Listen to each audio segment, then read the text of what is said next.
नमस्कार, आप देख रहे हैं न्यूज एक्सप्रेस। मैं हूं आपके साथ शबनम। उत्तर प्रदेश की राजनीति में इन दिनों एक ऐसी चर्चा चल रही है जिसको सुनकर हर कोई दंग है और इस राजनीति में दिल्ली तक के गलियारों को चौंका कर रख दिया है। सीएम योगी और उप मुख्यमंत्री केशव प्रसाद मौर्य विदेश दौरे पर साथ दिख रहे हैं और लखनऊ में चर्चा है कि मौर्य ने योगी की तरफ दोस्ती का हाथ बढ़ाया है। वहीं उप मुख्यमंत्री ब्रजेश पाठक लखनऊ में ही डटे हुए हैं। सवाल यह है कि क्या यह महज एक सरकारी दौरा है या फिर सत्ता के शतरंज में कोई नई चाल चली जा रही है। अगर हम पिछले एक दशक का राजनीतिक इतिहास उठाकर देखें तो तस्वीर बिल्कुल अलग दिखती है। कहा जाता है कि 2017 में जब योगी आदित्यनाथ को मुख्यमंत्री बनाया गया तब दिल्ली के रणनीतिकार खासकर अमित शाह की पहली पसंद कोई और था। उस समय से ही केशव प्रसाद मौर्य को दिल्ली का खास माना जाता है। योगी और मौर्य के बीच दूरी कभी खुलकर सामने आई तो कभी पर्दे के पीछे रही। साल 2017 से 2022 के बीच कई मौके ऐसे आए जब संगठन बनाम सरकार की खींचतान दिखी। कई बार ऐसा लगा कि मौर्य योगी की नीतियों पर सवाल उठाकर एक अलग लाइन खींच रहे हैं, चाहे वो टिकट वितरण को लेकर हो, प्रशासनिक फैसले हो या संगठन में नियुक्तियों को लेकर। मौर्य की भूमिका अक्सर संतुलन साधने वाली नहीं बल्कि चुनौती देने वाली मानी गई। राजनीतिक गलियारों में यह भी कहा जाता है कि पिछले 10 वर्षों में मौर्य ने शायद ही कोई ऐसा अवसर छोड़ा हो जब योगी के खिलाफ अपनी अलग पहचान ना बनाई हो। लेकिन अब तस्वीर बदलती दिख रही है। योगी और मौर्य विदेश यात्रा पर एक साथ नजर आ रहे हैं। लखनऊ में चर्चा है कि मौर्य ने योगी की और दोस्ती का हाथ बढ़ाया। अगर ये सब है तो इसका मतलब है कि केशव दिल्ली अमित शाह का पाला छोड़कर योगी से दुश्मनी की जगह दोस्ती का हाथ बढ़ा रहे हैं। इसी को लेकर विशेषज्ञ कह रहे हैं कि ये सत्ता संतुलन में बड़ा बदलाव है, क्योंकि अगर मौर्य योगी के करीब आते हैं तो इसका सीधा असर दिल्ली नेतृत्व के समीकरण पर पड़ेगा।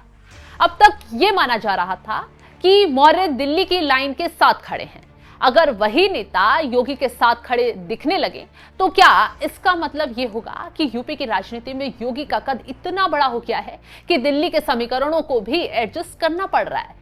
अब बड़ा सवाल यह है, क्या इससे मोदी शाह का यूपी वाला समीकरण कमजोर पड़ जाएगा।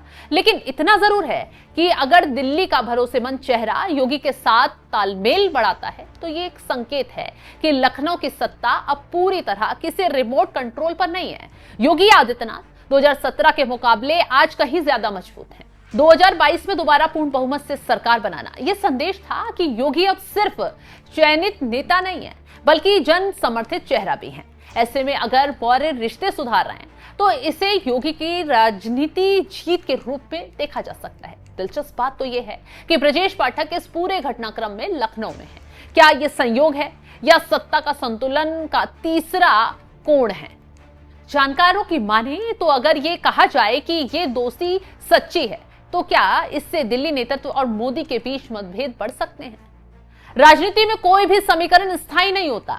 अगर मौर्य को लगता है कि भविष्य यूपी की राजनीति में है तो वो इसी दिशा में झुकाव दिखा सकते हैं जहां शक्ति का केंद्र हो। यह भी संभव है कि दिल्ली और लखनऊ के बीच कोई समझौता फॉर्मूला तैयार हुआ हो, क्योंकि बीजेपी जैसी संगठित पार्टी में बड़े फैसले अक्सर परामर्श से होते हैं, टकराव से नहीं। लेकिन अगर अंदर खाने खींचतान है तो ये 2027 के विधानसभा चुनाव से पहले बड़ा मुद्दा बन सकता है। अगर इस पूरे घटनाक्रम को प्रतीकात्मक नजर से देखें तो योगी का कद लगातार बढ़ता दिख रहा है। राष्ट्रीय मंच पर उनकी छवि मजबूत हुई है। विदेश यात्राएं, निवेश सम्मेलन, कानून व्यवस्था की सख्त छवि, इन सब ने उन्हें भाजपा के भीतर एक अलग पहचान दी है।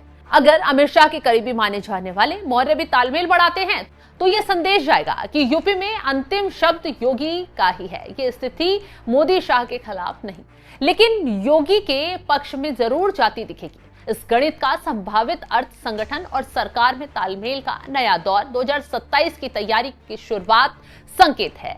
योगी का बढ़ता राष्ट्रीय कद या दिल्ली लखनऊ संबंधों का संतुलन। राजनीति में मुस्कानें, यात्राएं और हाथ मिलाना अक्सर आने वाले बदलाव का संकेत होते हैं। आज योगी और मौर्य साथ विदेश में हैं। कल ये तस्वीर यूपी की सत्ता का नया चेहरा बन सकती है। क्या इससे मोदी शाह का समीकरण खराब होगा?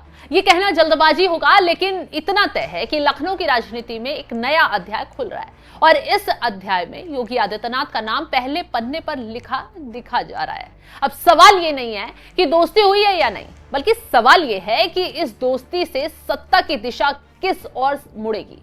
उत्तर प्रदेश की राजनीति में शतरंज बिछ चुकी है और हर मोहरा अपनी अपनी चाल चलने को तैयार है।